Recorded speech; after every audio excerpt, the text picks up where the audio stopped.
Oke, di bulan ini JC disampaikan tadi kan temanya adalah standing strong gitu ya, standing strong, berdiri dengan teguh gitu ya, berdiri dengan teguh, dengan kuat.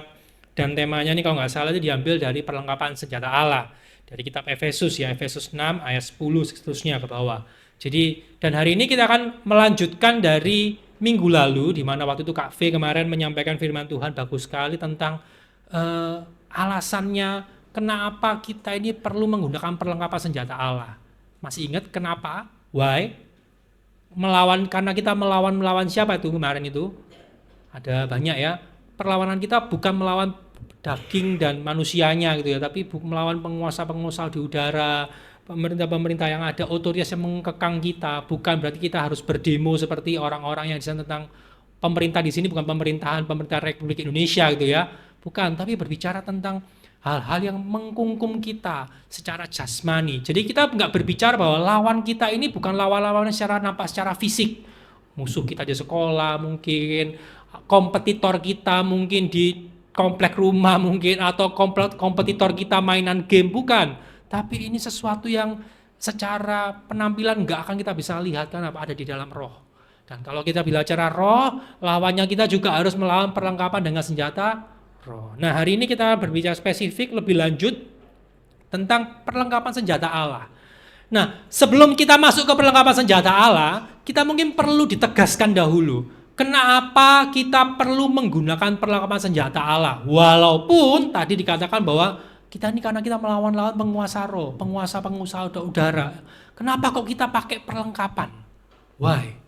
Ada yang tahu kenapa? Kenapa kok kita perlu menggunakan perlengkapan senjata?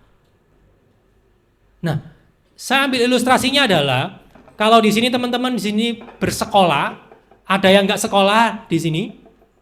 Ada? Oh ya, semuanya bersekolah. Tahu ya bersekolah. Kalau bersekolah, apakah ada standar yang kalian gunakan atau kalian bawa ke sekolah? Atau saya nanya sendiri. Adakah yang mungkin ya saya ke sekolah ya sandal jepitan, terus celananya ya pakai celana tidur, bajunya baju piyama gitu ya. Ini terlepas dari occasion ya. Kalau orang reguler hari-hari biasa, ada yang seperti itu? Setahu saya kalau orang pelajar pasti apa pakai seragam sekolah. Minimal ada badge-nya, ada tandanya. Kalau yang sudah SMA celananya lebih panjang, kalau yang SMP celananya lebih pendek, ya. Ada yang pakai celana renang ke sekolah, suka-suka gua. Aku kan anak SMA, pakai celana renang dong. Ada? Kenapa? Karena perlengkapan tadi itu adalah identitas Anda sebagai anak sekolah, pelajar. Bayangkan kalau kalian lagi sekolah, bawaannya pakai busana mau piknik ke pantai. Kira-kira gurumu bingung, ini kamu ini mau sekolah atau mau ngapain? Jadi perlengkapan itu adalah identitas. Saat kalian menyatakan kalian pelajar, bawa perlengkapan pelajar.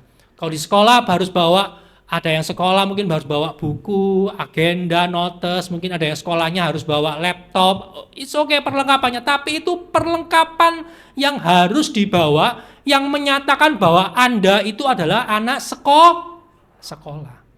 Bayangkan kalian nggak bawa, kira-kira bapak polisi bakal tangkap kalian nggak? Loh, kamu ini mau sekolah atau nggak? Karena apa? Nggak melihat bahwa kalian ini identitasnya anak sekolah. Karena ada tuh ya biasanya naik angkot, anak sekolah, biaya lebih murah gitu ya. Bapak angkotnya kan nggak tahu kalau kalian anak sekolah, kalau kalian tidak menggunakan atribut sekolah. Sama halnya kalau kita bilang bahwa kita ini anak Allah, maka kita perlu bawa perlengkapan senjata. Karena apa? Itu identitasnya. Karena itu adalah perlengkapan yang wajar untuk kita gunakan. Jadi bukan perlengkapan yang ya kalau perlu aja lah bawa. No, itu perlengkapan yang sudah seharusnya digunakan sebagai kita seorang anaknya Tuhan. Jadi penting sekali bawa perlengkapan senjata Allah. Nah, kalau kita baca pertama dalam Efesus 6 ayat yang 13 sampai 14 dikatakan bahwa di sana adalah sebab itu ambillah seluruh perlengkapan senjata Allah. Dikatakan apa? Seluruh, bukan satu bagian, bukan setengah, tapi apa? Seluruh. Itu berarti kayak kalian pakai baju seragam. Pernah nggak kalian seragamnya pakai celananya seragam, atasnya baju bebas? Itu bukan seluruh. Seluruh itu semua.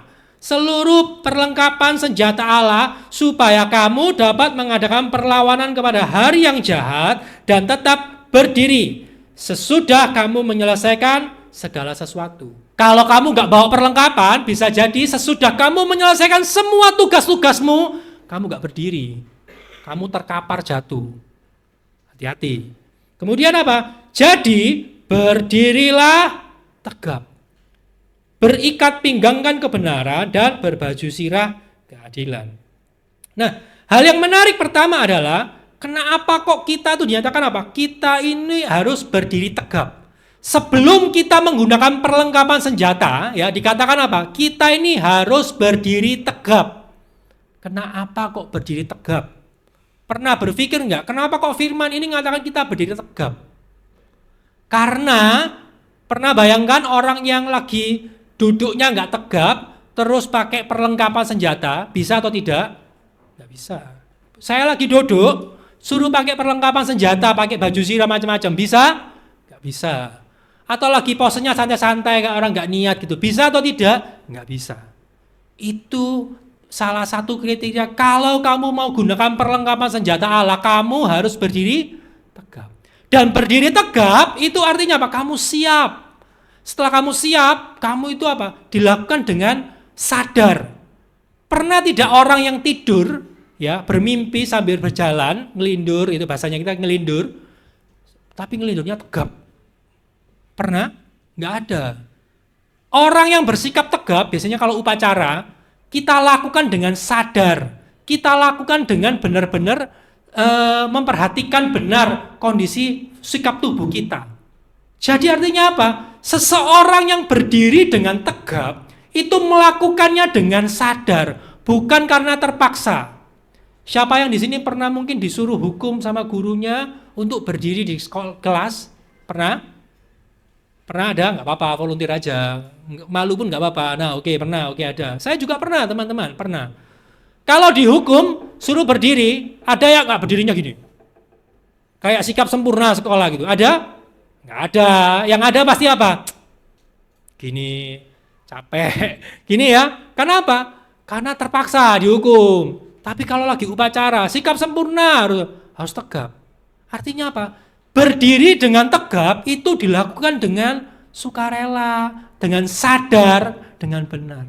Sama halnya. Kalau dikatakan kalau kita itu mau pakai perlengkapan senjata Allah, kita lakukannya dengan sadar. Tidak ada yang accident. Wah, tiba-tiba saya terbangun dengan menggunakan perlengkapan senjata Allah. Gak ada. Jadi kamu harus dengan sadar, dengan sukarela menggunakan itu. Jangan pernah kita tuh berharap, Tuhan tolong aku supaya aku diperlengkapi dengan kuasa Allah. Terus tiba-tiba iseng-iseng Tuhan kasih. Gak ada. Tiba-tiba waktu kamu bangun, kaget aku tiba-tiba aku sudah dilengkapi dengan senjata Allah. Tidak ada. Tuhan kamu harus berdiri dengan tegap, dengan sadar, dengan tidak terpaksa, tidak ikut-ikutan. Kamu berusaha dengan sadar menyiapkan dirimu untuk berdiri dengan tegap. Jadi teman-teman, kita ini perlu dengan sadar, dengan siap sedia, ingat bahwa kalau kamu perlu Tuhan, kalau kamu perlu perlengkapannya Tuhan, kamu harus dengan sadar mengusahakan itu. Kamu harus dengan sadar meminta sama Tuhan. Kamu perlu dengan sadar mempersiapkan dirimu untuk terima perlengkapan itu. Jadi kita perlu dengan sadar.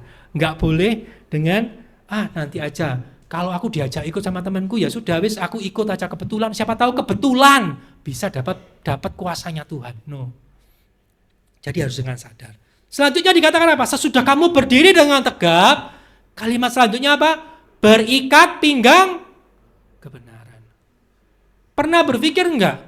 Kenapa yang disebut pertama kali dalam perlengkapan senjata Allah itu adalah ikat pinggang? Kenapa kok bukan baju sirah? Kenapa bukan perisai, tameng? Atau pedang? Atau yang lain? Jadi ilustrasinya ini kan diambil dari perlengkapannya tentara Romawi itu ya. Kenapa kok kita itu perlu menggunakan itu? Kenapa kok kita tidak menggunakan barang-barang yang lain? Nah ini contohnya gambarnya ini ya. Ini contoh ikat pinggangnya, sabuk, bahasa segampangnya sabuk lah ya. Kenapa kok yang digunakan pertama, yang disebut pertama adalah sabuknya, bukan baju sirahnya, bukan pedangnya. Ternyata ikat pinggang ini ada beberapa fungsi. Dia ini memastikan baju sirahnya itu tidak bergeser tempatnya. Kalau kamu pakai baju sirah tapi lupa pakai sabuknya, baju sirah yang sudah baik tempatnya bisa jadi bergeser pada waktu perang. Jadi penting baju ikat pinggang. Yang kedua, tempat naruh senjata. Bayangkan kalau nggak punya tempat buat naruh senjata, tanganmu itu akan sibuk untuk apa? Sibuk untuk ngurusin senjatamu, ngurusin pedangmu. Pada waktu mau makan, bingung, taruh mana ini pedangnya? Nggak punya tempat buat taruh senjata. Yang ketiga, yang terakhir adalah dengan menggunakan ikat pinggang itu adalah salah satu identitas Anda menjadi seorang tentara. Tentara itu identitasnya apa? Menggunakan sabuk, bawa perlengkapan senjata perang. Oleh sebab itu apa? Bagian yang pertama kali yang disebut oleh Paulus bukan kebetulan adalah ikat pinggang. Bukan berarti ikat pinggangnya buat berubah Satria Baja Hitam itu ya, Kamen Rider, Henshin berubah, enggak. Tapi ini ada perlengkapan yang dapat digunakan untuk mereka siap sedia. Salah satu basic tools yang perlu digunakan adalah ikat pinggangnya. Hal yang sederhana tapi manfaatnya itu banyak.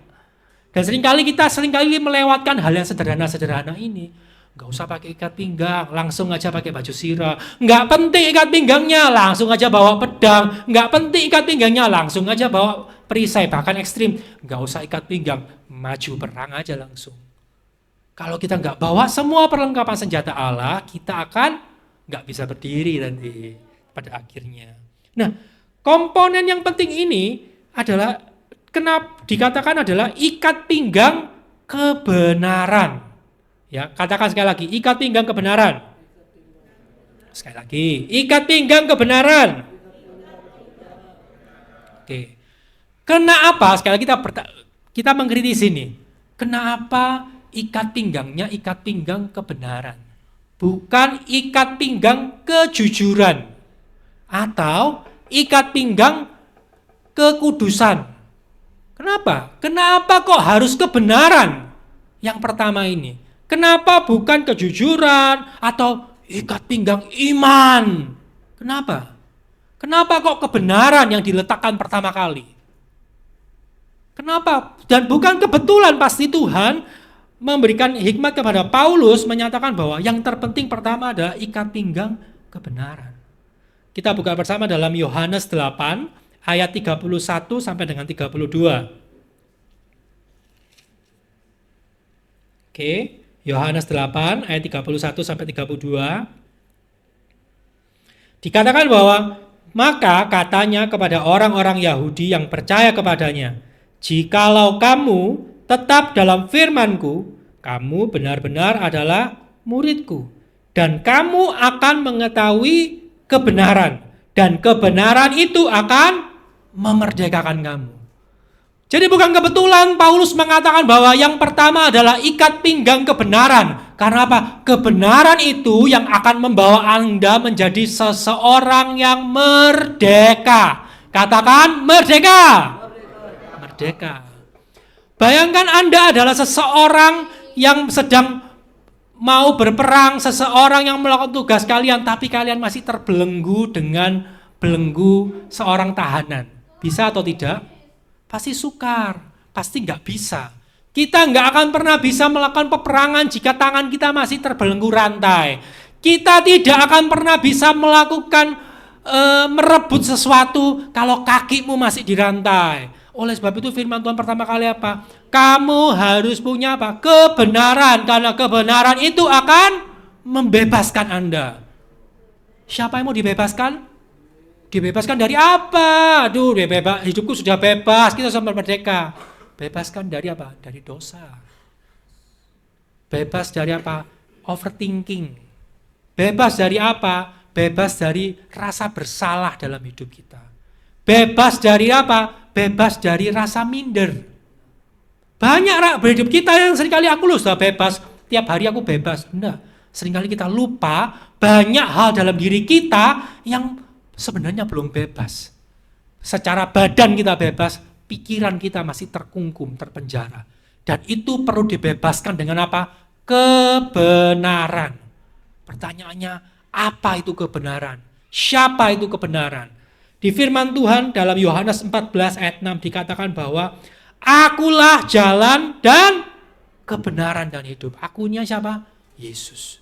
Yesus itu adalah kebenaran. Kalau kita berbicara bahwa kita mau dibebaskan, jalan pertamanya adalah kamu perlu kenal yang namanya Yesus. Dan kalau kita hubungkan dengan yang pertama tadi, dikatakan apa? Kita ini kalau mau dibebaskan, kita perlu Yesus. Dan kalau kita mau perlu Yesus, kita perlu dengan sadar, dengan sengaja memilih dan mengusahakan bahwa kita memilih Yesus. Supaya kita bisa dimerdekakan. Jangan pernah kita berharap aku iseng-iseng diajak temanku dan aku tiba-tiba secara kebetulan aku berjumpa dengan Yesus dan aku dibebaskan. Tidak. Kita perlu memutuskan bahwa aku akan ikut Yesus, baru kita akan dibebaskan. Oleh sebab itu kenapa kok kalau ada baptisan air dikatakan siapa yang memutuskan? Bukan siapa yang mau mungkin jadi volunteer atau siapa yang mau jadi paksawan-paksawati ikut baptis yuk itu, atau siapa yang mau didorong atau dijebak temannya untuk dibaptis, tidak. Tapi siapa yang mau memutuskan menerima Yesus. Yesus itu yang apa? Dia akan membebaskan kita. Dia akan menjadi kebenaran kita. Jadi kalau dikatakan bahwa ikat pinggang kebenaran, kebenarannya sama dengan Yesus, berarti apa? Kita mengakui Yesus sebagai hidup kita. Dan itu adalah langkah pertamanya loh, first step-nya loh, pertama itu. Kenapa kok kita perlu kebenaran gitu ya? Karena apa? Saat kita tahu yang benar, kita itu akan dibebaskan dari hal-hal yang salah dari dunia ini. Ada banyak hal loh yang salah dari dunia ini, yang tanpa kita sadar, apalagi di zaman media sosial, kita sering dengar dan kita anggap itu benar. Contoh, ini ada beberapa contoh ini ya, tentang hal yang dikatakan dunia. Kita itu dianggap keren, dianggap hebat, kalau followermu banyak, likesmu banyak dalam reels. Apalagi kalau reelsmu atau retweet, kalau zaman dulu Twitter tuh, X kan ada retweet macam-macam. Kalau zaman sekarang di TikTok mungkin jadi FYP gitu ya. FYP Andamu banyak. Wah, kamu keren. Nilaimu luar biasa. Oh, anak. Kamu berprestasi di sekolah nggak ada apa-apanya kalau followermu dikit. Kamu di gereja aktif tapi kalau nggak keren waktu di kontennya nggak kelihatan, nggak keren. Itu seringkali yang dunia katakan. Makanya orang-orang suka berlomba-lomba jadi apa? Influencer banyak soalnya kontennya. Tapi firman Tuhan katakan apa? Firman Tuhan dikatakan bahwa kita itu di dalam Mazmur 139:14 dikatakan kita ini diciptakan unik. Di slide selanjutnya mungkin ada. Dan kita ini diciptakan unik dan berharga di mata Tuhan. Kita tuh seringkali orang banyak dunia mengatakan bahwa yang penting kamu nampak keren loh. Tapi Tuhan tuh apa? Tuhan tuh lihat kalian unik. Enggak perlu kata-kata orang lain yang menyatakan Anda unik atau Anda itu luar biasa, tapi Tuhan sudah lihat Anda unik dan luar biasa, berharga. Waktu saya muda sama seperti teman-teman, sama. Saya juga mengalami seperti teman-teman, rasa kepingin keren itu ada. Apalagi yang sudah punya kesempatan buat naik motor gitu ya. Wah, motornya keren, dikasih lampu-lampu gitu ya. Kalau jalan naik motor enggak pakai helm, helmnya biar rambutnya berkibas-kibas gitu ya. Wah, keren, supaya nampak keren. Seringkali kita merasa aja bahwa keren loh, naik motor nggak pakai helm melawan arus itu keren. Firman Tuhan ngomongnya nggak gitu masalahnya. Firman Tuhan ngomongnya apa? Nggak usah ngelakuin kayak gitu, kamu tuh sudah keren loh. Bahkan firman Tuhan mengatakan apa? Kalau ada aturan A, ya jangan dilanggar. Kalau kamu sudah tahu bahwa berkendara itu harus pakai helm, ya jangan dilanggar. Kalau kita nganggap bahwa loh tuh nggak apa-apa, itu sama halnya kamu sudah paham tentang kebenarannya dunia loh. Yang selanjutnya, kita tuh enak kalau apa? Hidupnya tuh bebas, freedom. Kalau mungkin yang sudah bekerja, ada yang mungkin kakak-kakak yang sudah bekerja, atau yang kalian sering dengar, enak ya punya financial freedom, hidup bebas tanpa batas. Kita boleh hidup seenaknya, nggak ada yang atur, kita bebas ngelakuin apapun semuanya. Itu hidup yang berhasil dan luar biasa. Tapi firman Tuhan ngomong apa? Kita tuh hidup apa? Kita tuh bebas. Tapi bebasnya apa? Bebas karena kita bebas dari dosa. Kita dibebaskan dari dosa. Bukan secara bebas hidup seenaknya sendiri. Tapi dunia, kalau kita banyak Instagram, kita banyak Reels, TikTok, kita selalu banyak kontennya ngomong apa? Hiduplah bebas, kamu bisa pergi kemana-mana, seenaknya sendiri. Nggak ada yang atur, orang tua nggak ada yang marahi, itu bebas. Itu yang harus kita kejar. Tapi kita perlu tahu firman katakan apa. Kita itu bebasnya adalah bebas dari dosa. Bebas dari intimidasi iblis. Kita belajar taat kepada orang tua, belajar taat kepada semua peraturan. Itu yang firman Tuhan katakan.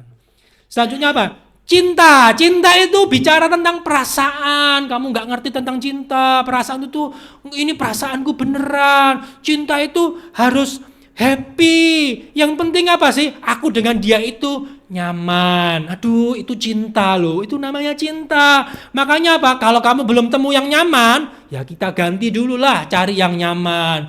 Dia itu dulu baik, tiba-tiba dia berubah. Tidak lagi membuat saya menjadi nyaman. Makanya saya ganti yang lain. Itu katanya dunia. Dan itu salah. Oh enggak, kata dunia boleh. Cari yang betul.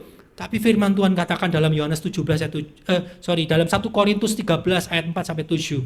Kasih itu apa? Berkorban loh. Kasih itu apa? Setia. Kasih itu apa? Murah hati. Itu namanya kasih. Sesuatu yang nampaknya benar di mata dunia, tapi kamu harus compare dengan firman. Betul kata firman. Kemudian apa? Ikuti kata hatimu. Hiduplah sesuai dengan hatimu. Kalau hatimu tuh merasa happy, nyaman, jalankan. Coba bayangkan kalian lagi happy, lagi sukacita penuh, lagi seneng, tiba-tiba kepengin bunuh orang gitu ya. Oh kelihatannya nggak apa-apa. Lagi happy kan? Oh berarti boleh. Apakah itu seperti itu? Hati kita penuh dengan, kata firman Tuhan dikatakan hati kita tuh licik. Di firman Tuhan yang katakan, bukan saya ya, firman ada di Amsal. Hati itu licik. Kalau hati kita lagi happy, semua itu terasa enak, nyaman. Tapi firman katakan apa sih? Hanya firman Tuhan yang benar.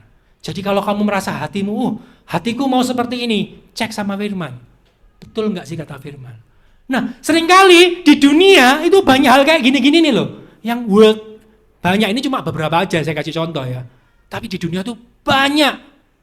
Bukan cuma di usia kalian, sampai saya usia dewasa seperti saya. Banyak hal yang itu bertentangan. Dan kita nggak pernah tahu. Kita merasa bahwa penting loh diakui sama teman-temanku supaya kamu nampak paling hebat di kelas. Penting loh kamu diakui sama teman komunitasmu. Bahwa kamu itu orang yang paling wow gitu. Tapi Tuhan apa? Tuhan tuh lihat kalian pribadi. Walaupun kalian tersembunyi di sana, di ujung kalian mungkin sendirian, tidak ada yang lihat, tapi Tuhan perhatikan kalian loh. Tuhan memperhatikan kalian loh. Bahkan di saat kalian lagi nggak ada orang pun, kamu boleh bersembunyi di kamarmu, nggak ada orang yang akan lihat apa yang kamu tonton dan apa yang kamu lakukan. Tapi Tuhan lihat. Itu firman Tuhan katakan. Tuhan melihat dimanapun Anda berada. Tuhan melihat apa yang kita pikirkan. Dunia katakan apa? Nggak usah peduli orang lain. Tapi Tuhan peduli sama engkau. Jadi teman-teman semuanya yang di sini, yang saya mau sampaikan di sini adalah saat dunia berusaha memasukkan banyak hal, kebenaran versi dunia, kita harus ingat bahwa kebenarannya itu kebenaran firman Tuhan. Kebenaran firman Tuhan ini yang paling penting. Karena dunia itu banyak rumusnya.